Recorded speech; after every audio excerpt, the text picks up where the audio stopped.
business. I never told y'all what I've really seen with my spiritual eye. And what I seen with my eyes, and if you seen it, it'll probably blow your mind because it blew mine. You know, the spiritual eye, what I've seen, it was something that, you know, after I had went to prison, I had went to the Bible, and the Bible said that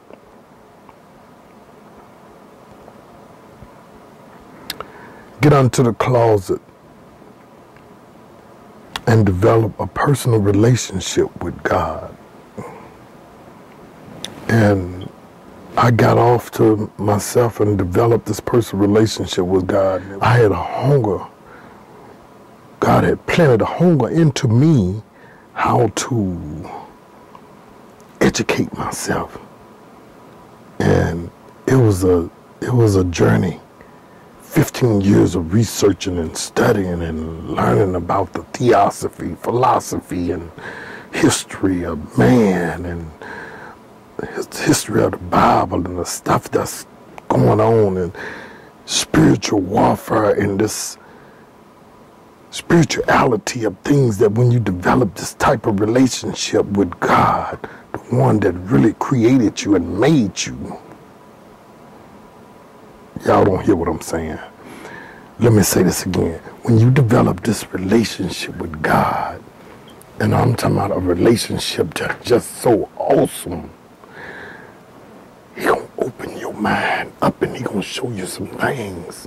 And the things that He seen me, I never told y'all about these things that He showed me. But now, yeah, I've been driven to this point. It's been on my heart, and I've really been wanting to talk and share this while I got over 25,000 plus video views on the total whole site. And it goes up, and it constantly goes up. So that tells me that y'all like what I'm talking about. Now, we really got to get down to the story about what I seen with my spiritual eye after doing all the stuff. You know, the Bible say that a person will perish for the lack of knowledge. And that's going on every day, that people are perishing for the lack of knowledge. They don't have the knowledge of what they know to survive. And it takes knowledge. It takes that you have to really educate your mind. And everything that's really going on is really shared in the Bible. Oh, people say, oh, that ain't got nothing to do. Oh, yes, it do. You want to know something, go to that Bible. Read that Bible, because I'm telling you, that Bible will open up, and that Bible will show you some stuff that you wouldn't even know that applies to today.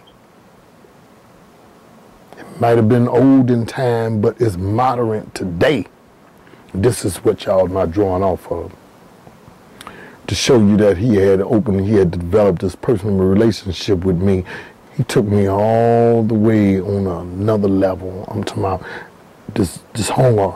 I had a hunger and a desire to know self, to know God, to know the stuff I needed to survive. And all this time, I'm learning about these different colognes. I'm learning about these different suits, and I'm learning about these different things, how to eat with forks and spoons, and never not knowing that he was actually preparing me to go and sit before these judges and politicians and people that's holding office and public servants, and I never know that he was getting me prepared for that, you know. And I learned that he actually is preparing me, you know. He actually prepared me, you know, and that's a good thing, you know. He actually prepared me. I couldn't see it at the time. I couldn't really see it at the time, you know, when what was really going on. While at that time that my life was on hold, and I had this strong desire to know self and God. And he opened up to me and he showed me. I'm talking about everything. He showed me the 4 power structures, the 3 cells, and he showed me that those 4 power structures and those 3 cells comes up to a number 7. Remember, God created heaven and earth, and he rests in the 7th day. So when you look at the 4 power structures, what the world is constructed on, and look at the 3 cells, then you will see that same number 7 that he's talking about.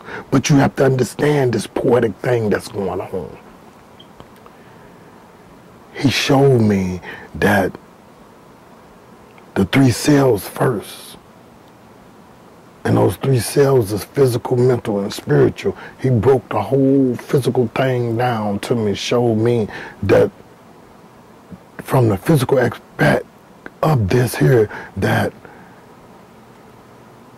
this physical self, which is our brain, we got brain, mind, and spirit. Our brain is a gray mass of tissue that interprets these 5 senses, what you see, smell, taste, hear, and feel. And those are the physical attributes of the brain. But then it turned around and it showed me the 6 senses, the mental state of being, the extra sense of perceptuary. In this thing, you got to understand how these 6 senses work, because mind's supposed to be guiding the physical state. See? And that's why it's important for us to know God has given us 6 senses. Now, I already told you what the 5 senses was that was in the brain, what the brain was, but now I'm going to break this down to you, that he give you these 6 senses. And with these 6 senses, you got to understand how these 6 senses function. These 6 senses function by what it perceives, what it's thinking about, what it's imagining, what the memory is. Have you remembered you done this before or not? Then you're looking at the will of choose, the imagination. And imagination is the most powerful thing. God says in the word that when God created us, he created us from the likeness. He created us in the likeness of his image. So if he created us of the likeness of his image, then that means that we are creators. That's why all of this technology and stuff, computers and cell phones and cameras and camera phones and all this type of stuff didn't come about. You know, because God made us in the likeness of his image. We are capable of creating, but we have to understand how this self breaks down and how it functions. See, when you perceive, when you are thinking about something, you are perceiving it. That's 2. And then when you're perceiving it, then you're trying to visualize what it is that you're seeing. And while you're trying to visualize what you're seeing, you got to see it real clear in order to see it. But then you got your memory. It have to research. And it have to say, hey, have I done this before? Have I been through this before? 9 times out of 10, if you haven't, you're going to either try it or either you're not going to try it. And then you got the, you know, after you went through that, now you got your emotions now. And now here your emotions kicking in, picking up some vibes, saying that this is good or it's not good. Either way it go, it makes a decision. And then it passes it on. You know, it goes all the way to your will to choose. So you got your perception, you got your thought, because you're thinking about it. Then you turn around and you got your imagination, because you're imagining what it is that you're seeing. And then you got your memory. you going back and see if have you experienced it or have you ever been through it before. And after you got that, your emotions kick in. Your emotions kick in. That's when you get these vibes, you know. And when you got this discernment on you, it's like vibes come in your stomach or vibes, chills run all over your body. But this thing is just, it's when it get through with its emotion on what it's feeling, then it passes it on up to the will to choose. That's your six senses right there. That's the whole six senses. So now we done understood the brain, the mind. Now let's see about the spiritual part of it. Now the spiritual part of it is spirit man was given the brain and the mind. But the way it was given, the brain, the spiritual man is combined and conjoined with the mind and the brain at the same time. So it's like your spiritualness is the one that's got the brain and the mind alive. This is when God created heaven and earth and blow through, when God created man in the likeness of his image, took him, blow through the nostrils of his nose, that made us a living soul. Without that breath, blow through the nostril, I know we wouldn't even be living right now. We wouldn't even be alive now. So once we understand that this spiritual man is supposed to be guiding the mental man, which is the Father. And the Father is supposed to be guiding the Son. And those are the sequence that is supposed to go. So if you really understand the Son, which was Jesus, was the Son. Spirit man communicating with the mind while the mind communicating with the physical man. Now, check this out. What's real interesting is he showed me the four power structures. The four power structures is economics, the means of managing money and resources. Politics, legislation, rules, regulations, policies, procedures, and laws and bylaws, which is politics. Then you got what you call your social structure, which is the society that we're living in. Then you got your religious structure. Your traditions, heritages, values, moral principles, and what you believe in derives on about the word. True enough, everybody have different religions, but we all looking for one. But that's a whole nother thing to even be talking about. But what I'm about to tell you is that once we understand how these things function, it's a rhythm to life. And in this rhythm, you have to get within it. Because if you get behind, you're left behind. You want to keep up with the rhythm of life. Everything is a timing. You know, you can take your watch and just walk one step and watch. It's a purr. And when the other step catch it, it's a second. So one is a purr and the other one is a whole step makes a whole second.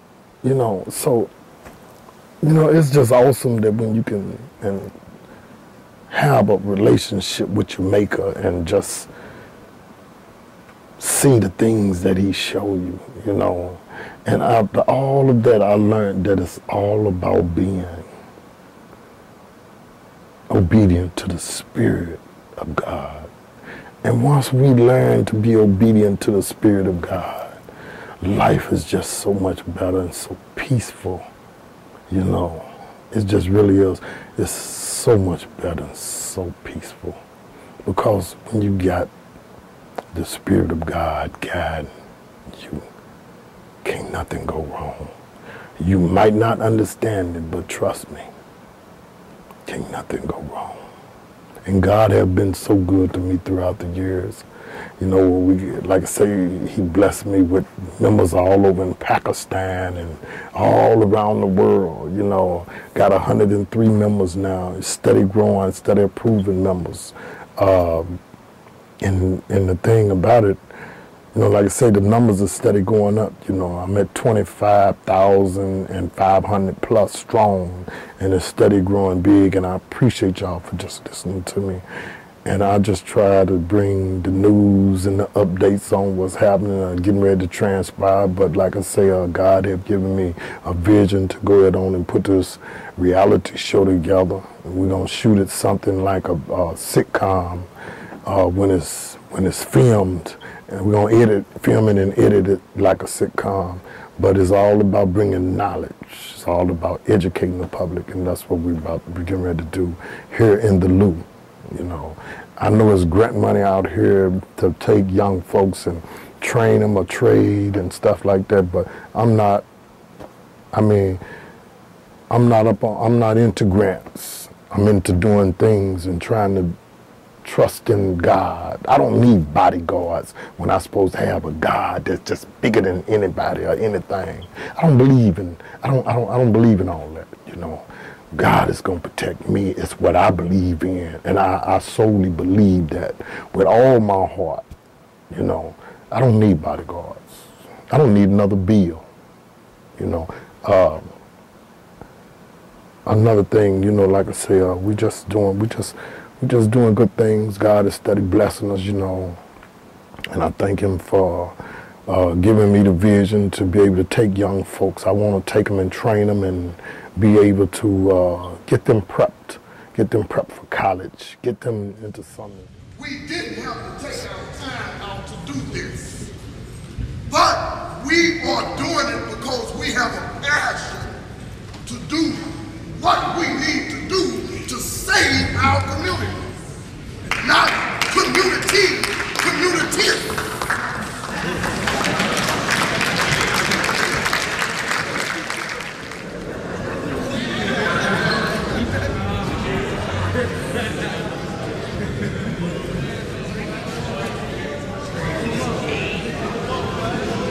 What is so hip about Japan?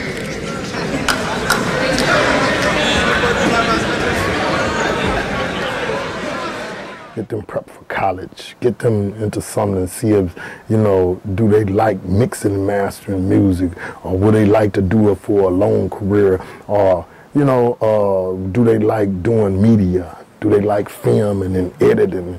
And you know, because sometimes, like say, you can get ahead of the game and then you get through with high school, going to college. You're ahead of the game, you know. And ain't nothing like experience, hands-on experience. So, you know, like I say, hey, I got to do what I got to do before I lay my head in my grave. I got to keep teaching and educating, you know, what God chose me to do, you know. So that's what it's all about, you know. So I just wanted to share that with y'all, you know, and check me out, you know, on YouTube. If I can do it, you can do it. Put a 1 in the U, not YOU. And also go to the community site, verseoftheday.ning.com, and check us out. Become a member, you know, be a part of the movement, you know, God's movement, you know, because it's an awesome movement. Trust me, it is an awesome movement. Let him have his way. Let him have you. And watch how successful you'll be. Been out the joint now for 10 years. And you know what? Got more stuff that God done allowed me to have than anybody that been out there for a lifetime. And I thank God for it. And I really do appreciate him, because this is God's movement. This is God moving me the way he want to move me. So I just take the instructions and do what I'm told to do. And that's all it takes, is to take them instructions and do what you need to do. Folk always talking about they don't believe in taking instructions. You took instructions when you read that box of cheese macaroni and it tells you how to fix it. You took instructions right there. So don't say that you don't take instructions, because you will take instructions, not knowing it, that you are taking instructions. Talk to you later. Kennyboy.